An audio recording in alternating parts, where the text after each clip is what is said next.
Hello दोस्तों, आपका स्वागत है आपके अपने चैनल बालक ज्ञान में। दोस्तों आज हम आप लोग के लिए फिजिक्स का जो है 12th क्लास का फिजिक्स उसका 8वां चैप्टर लाए हुए हैं। आपसे रिक्वेस्ट है कि वीडियो अंत तक देखिएगा, क्योंकि इस वीडियो में वही क्वेश्चन हम लाते हैं जो आपके एग्ज़ाम में बार बार आते हैं। तो चलिए शुरू करते हैं।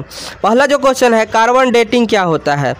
तो दोस्तों देखिए, जो जीव जंतु या पेड़ पौधा मर जाता है ना, तो उसका आयु पता करना होता है, तो उसी को हम लोग कार्बन डेटिंग कहते हैं। ठीक, वैसे यहाँ पर लिखा हुआ है कि मृत पौधे एवं जीव जंतु की अस्थि की आयु की पता लगाने के लिए 14 कार्बन के द्वारा निर्धारित किया जाता है, उसको कार्बन डेटिंग कहा जाता है। ठीक, चलिए अगला जो क्वेश्चन है, बंधन ऊर्जा। बंधन ऊर्जा वह न्यूनतम ऊर्जा है जिसे प्राप्त कर निकाय घटक कणों में विभाजित किया जाता है, विभक्त हो जाता है। ठीक, चलिए अगला जो क्वेश्चन है, श्रृंखला अभिक्रिया। यदि नाभिकीय विखंडन से प्राप्त न्यूट्रॉन अन्य यूरेनियम परमाणु से विखंडित कर दे और इस प्रकार विखंडन की अभिक्रिया को ही श्रृंखला अभिक्रिया कहा जाता है। ठीक है ना। चलिए अगला जो क्वेश्चन है, नाभिकीय संलयन। देखिए, नाभिकीय संलयन दो गो जो है हल्के परमाणु नाभिक जुड़ के एक बड़े परमाणु नाभिक का निर्माण कर देता है, उसको नाभिकीय संलयन कहा जाता है। ठीक, चलिए अगला क्वेश्चन जो है, नाभिकीय संलयन, वहाँ संलयन हो गया, यहाँ नाभिकीय विखंडन बोलेंगे। ठीक है, नाभिकीय विखंडन जब किसी बड़े परमाणु के बड़ा परमाणु नाभिक टूटता है और दो छोटा छोटा परमाणु नाभिक का निर्माण होता है, उसी को हम लोग नाभिकीय विखंडन कहते हैं। ठीक, वहाँ पे हम लोग देखे थे संलयन, वो जुड़ा था, यहाँ टूट रहा है। ठीक, चलिए अगला जो क्वेश्चन है, बोर का परमाणु मॉडल में नील्स बोर ने रदरफोर्ड के बारे में बताइए। तो 1913 में परमाणु मॉडल में प्लांक के क्वांटम सिद्धांत को लगाकर हाइड्रोजन परमाणु के स्पेक्ट्रम की सफल की तथा परमाणु का यह एक नया मॉडल दिया, इसीलिए इसे बोर का परमाणु मॉडल कहा जाता है। ठीक, चलिए अगला जो क्वेश्चन है, रदरफोर्ड का अल्फा किरणें। तो देखिए, रदरफोर्ड के परीक्षण से निष्कर्ष निकाला कि कुछ अल्फा कण जो है अपने पथ से विचलित हुए और जिन्हें यह पता चलता है कि परमाणु धनात्मक आवेश बहुत कम स्थान वाले होते हैं। कहने का मतलब ना, रदरफोर्ड क्या किए कि वो सोने का पात्र लेकर उसमें अल्फा कण का प्रहार किए, तो देखे कि कुछ जो है ना यहाँ से तो सीधे पार कर जा रहा था।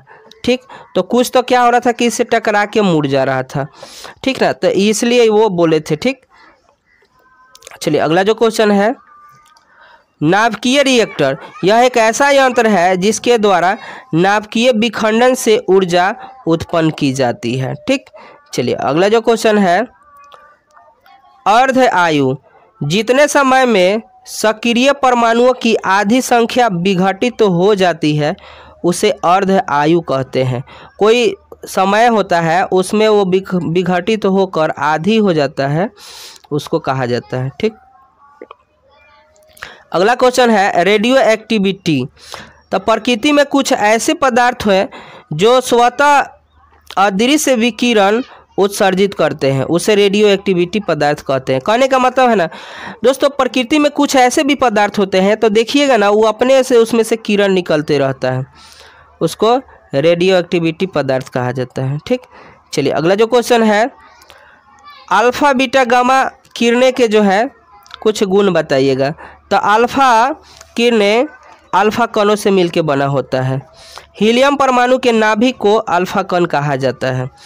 बीटा, ये किरणें बहुत ही तेज गति से चलने वाला होता है, अर्थात वे इलेक्ट्रॉन जो बहुत तीव्र गति से गति करता है, बीटा किरणें कहलाता है।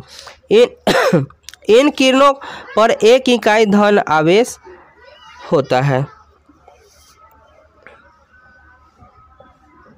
ऋण आवेश होता है ना, ऋण आवेश होता है। और गामा, इन किरणों के द्रव्यमान रहित किरणें कहा जाता है, अर्थात इन किरणों का इकाई द्रव्यमान नहीं होता है। गामा किरणें पर किसी प्रकार का कोई धन आवेश नहीं होता है, अतः गामा किरणें उदासीन होता है। चलिए अगला जो क्वेश्चन है, नाभिकीय बल नाभि के अंदर न्यूक्लियस के बीच यानी नाभि के केंद्र के बीच लगने वाला बल नाभिकीय बल कहलाता है। ठीक है, यानी नाभि के अंदर जो है, मान लीजिए है नाभिक है, इसमें प्रोटॉन है और न्यूट्रॉन है, जिस बल के कारण एक दूसरे से बंधा रहता है नाभिकीय बल भी कह सकते हैं।